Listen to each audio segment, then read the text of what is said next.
Rebonsoir, Mesdames, Messieurs. Nous sommes toujours en direct du Centre Chat à Ottawa, alors que CIPAC poursuit sa couverture en direct du Congrès libéral national 2023. Justin Trudeau, le premier ministre, vient de terminer son discours il y a environ une vingtaine de minutes. D'ailleurs, on peut voir la salle s'est vidée très rapidement. Alors, pour analyser ce discours, j'ai à mes côtés Joël Denis Bellavance, journaliste à la presse, Geneviève Tellier, politologue à l'Université d'Ottawa, et Boris Proulx, qui est journaliste au Devoir. Bonsoir à vous trois. Merci d'être avec nous. Bon, Justin Trudeau avait le défi ce soir de galvaniser ses troupes. Est-ce il semble avoir réussi, parce que vraiment, les réactions dans la salle étaient quand même assez importantes. Joël Denis, qu'est-ce que vous en pensez? Oui, tout à fait. Justin Trudeau n'a pas l'impression que c'est un chef qui est sur son départ. J'ai une collègue qui disait, il a démontré qu'il y a encore beaucoup de gaz dans le réservoir. Et je suis un peu d'accord avec cette analyse. Ce soir, il devait rassurer ses troupes à savoir qu'il y avait encore beaucoup d'énergie dans le coffre pour aller de l'avant avec une autre campagne électorale, parce que ce sera sa quatrième comme chef du Parti libéral. Et hors de tout doute, je pense que s'il y avait un sceptique dans la salle, il l'a convaincu ce soir. Il a démontré qu'il est prêt pour la prochaine. En fait, j'ai comme l'impression qu'il a donné le coup d'envoi officieux à la prochaine campagne électorale ce soir, parce qu'il y a beaucoup des thèmes, je pense, qu'on va réentendre durant la prochaine bataille électorale. D'ailleurs, on a assisté à des attaques en règle contre son nouvel adversaire à la Chambre des communes, Pierre Poilievre. Pierre Poilievre qui a un ton beaucoup plus incisif que ses prédécesseurs. Geneviève, avez-vous eu le sentiment qu'il a ajusté son ton pour s'adapter justement à Pierre Poilievre? Oui, très certainement.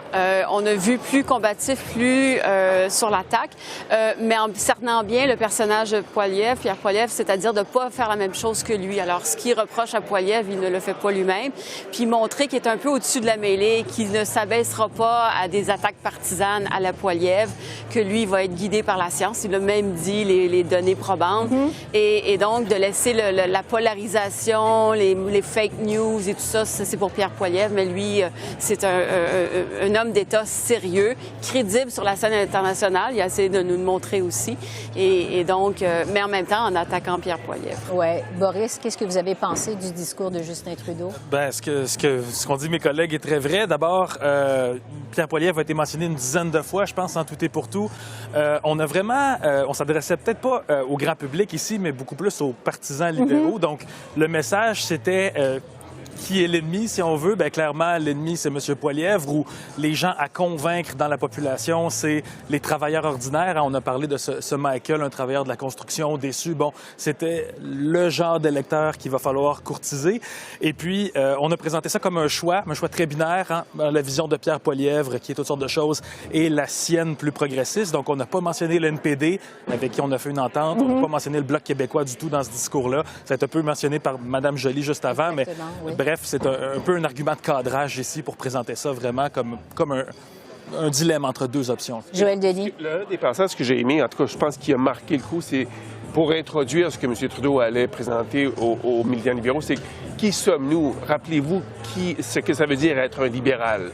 Et par la suite, M. Trudeau s'est employé à définir ce qu'est un libéral, être là pour lutter contre les changements climatiques, par exemple, s'assurer que les inégalités sociales soient éliminées pour le bien commun, promouvoir la croissance économique pour que ça favorise des emplois pour tout le monde et aussi la place des femmes. Et ça, c'est un vote important. L'électorat féminin, les libéraux ont un avantage certain par rapport aux conservateurs et M. Trudeau a tenu à rappeler certaines des déclarations des conservateurs par rapport aux droits des femmes à l'avortement ou encore la place des femmes dans la sphère publique, par exemple, rappelant une déclaration en tout cas, des propos du président américain, comme quoi on a salué un premier cabinet paritaire au Canada et que Pierre Poilievre ne s'est même pas levé pour l'applaudir. Donc, ça en disait long.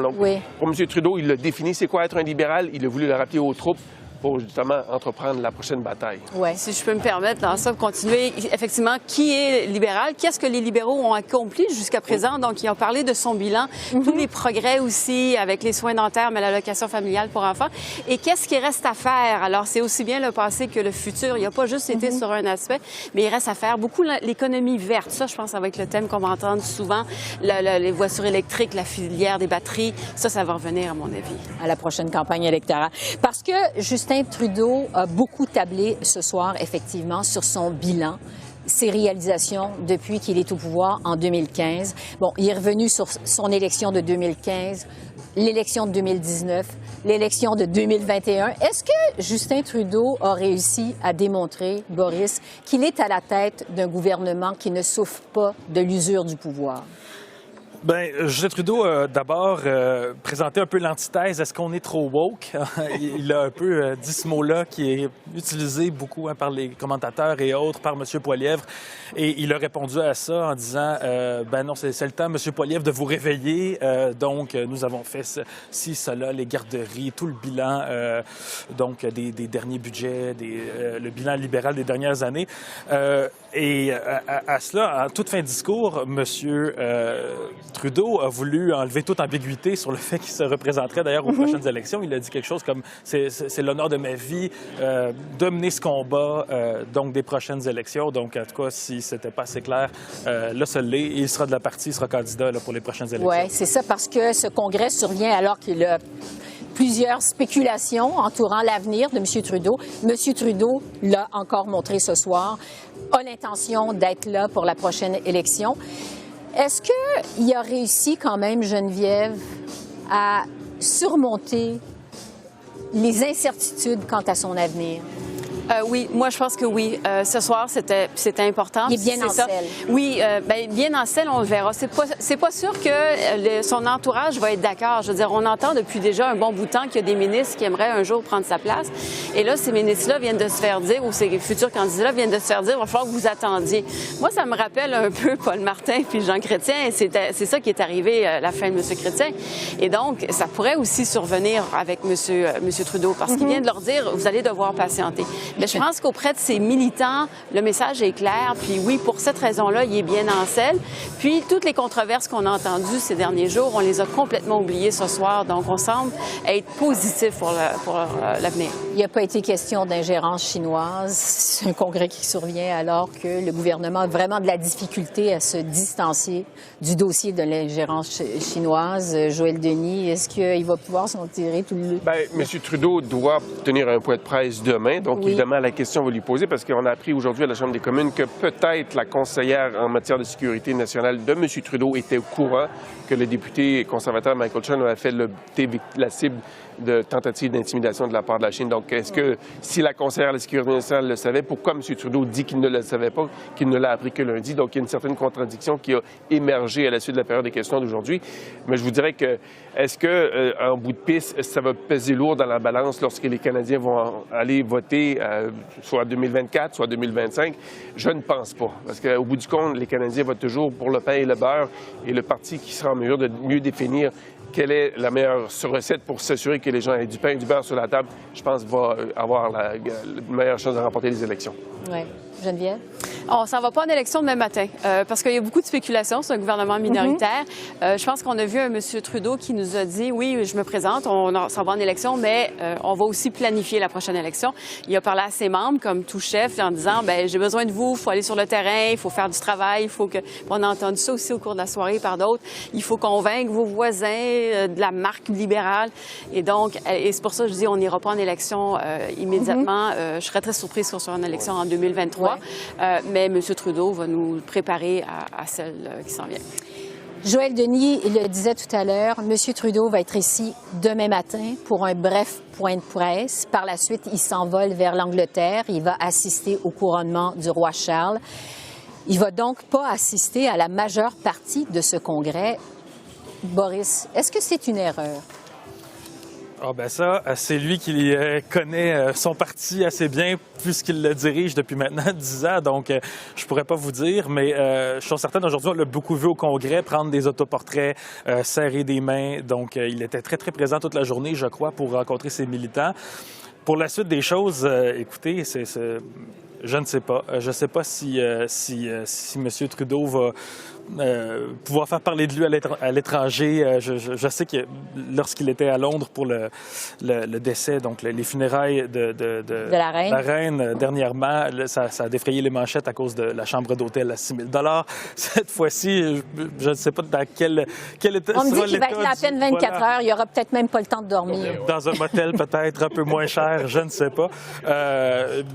C'est sûr que pendant ce temps-là, les travaux ici vont se poursuivre. Madame Clinton est de passage ici. Est-ce que M. Trudeau avait vraiment besoin d'être là pour accueillir Mme Clinton? Je crois que c'est la vice-première ministre, Chrystia Freeland, qui va un peu l'interviewer sur scène. Donc, exactement, ça va se passer demain. C'était aujourd'hui un peu la journée Trudeau et demain, ce sera la journée Clinton et pour les militants. Si je peux me permettre rapidement là-dessus, moi je pense que c'est une erreur de quitter le Congrès. Pourquoi? Parce que c'est probablement le dernier Congrès avant les prochaines élections fédérales et il y a moins d'affection pour le roi Charles III que la reine Élisabeth, évidemment.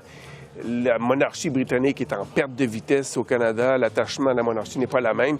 Et M. Trudeau a besoin de cajoler tout le monde. Il est bien en selle, c'est vrai. Il a livré un excellent discours ce soir, mais un congrès libéral, un congrès national d'un parti, ça se vit pendant les 3 journées.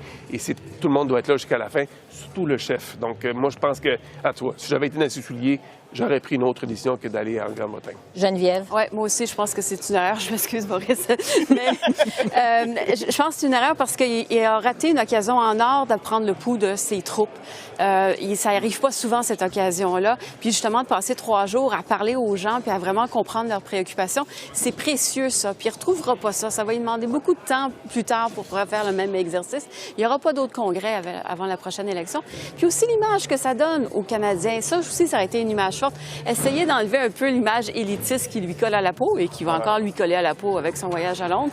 Et s'il avait dit, moi, je n'y vais pas au couronnement, je reste avec vous, je pense qu'il aurait marqué plus de points. Oui, c'est ça. Ouais. Oui, tout à fait. Alors, on va assister à un congrès, en grande partie en l'absence de Justin Trudeau. Vous serez avec nous au cours des 2 prochains jours pour faire l'analyse de ce congrès. Demain, il y a des moments importants avec les conversations entre l'ancien premier ministre du Canada, Jean Chrétien, avec François-Philippe Champagne et Hillary Clinton avec, évidemment, Chrystia Freeland. Donc, on va se retrouver, Joël Denis, Geneviève et Boris. Merci beaucoup. On se retrouve plus tard. Je vous souhaite une excellente fin de soirée. Au revoir.